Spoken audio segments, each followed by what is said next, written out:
पुढची बातमी आहे नागपूरमधून। नागपूर महापालिकेचा प्रभाग 22 भाजपसाठी अत्यंत प्रतिष्ठेचा प्रभाग आहे, कारण याच प्रभागामध्ये राष्ट्रीय स्वयंसेवक संघाचं मुख्यालय येतं। यंदा प्रभाग 22 मधील भाजप नगरसेवकांवर निष्क्रियतेचा आणि प्रभागातील आवश्यक विकास कामांकडे दुर्लक्ष केल्याचा आरोप एक तरुण स्वयंसेवक भाजप उमेदवारांच्या विरोधात निवडणुकीच्या मैदानात उतरलाय। निनाद दीक्षित या तरुण स्वयंसेवकाने नागरिक समितीच्या माध्यमातून निवडणूक लढवण्याचा निर्णय घेतलाय। तो नेताजी सुभाषचंद्र बोस यांच्या फॉरवर्ड ब्लॉक या पक्षाच्या माध्यमातून निवडणुकीच्या मैदानात उतरलाय।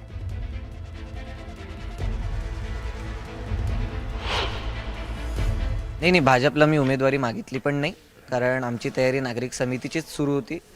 तर एक वेगळा प्रयत्न सुरू असताना भाजपकडे तिकीट मागण्याचा प्रश्नच उद्भवत नाही।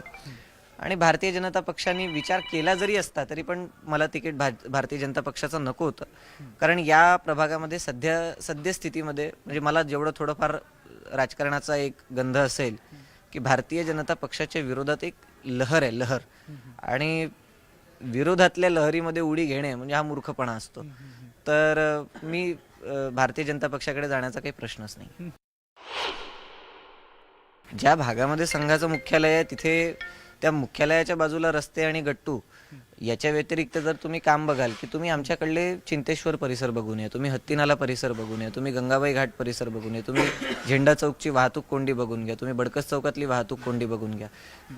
तर तुम्ही एक फक्त परिसर बघितलाय, संघ बिल्डिंग परिसर, पण बाकी असा खूप मोठा परिसर या प्रभागामध्ये जो दुर्लक्षित आणि उपेक्षित राहिलाय।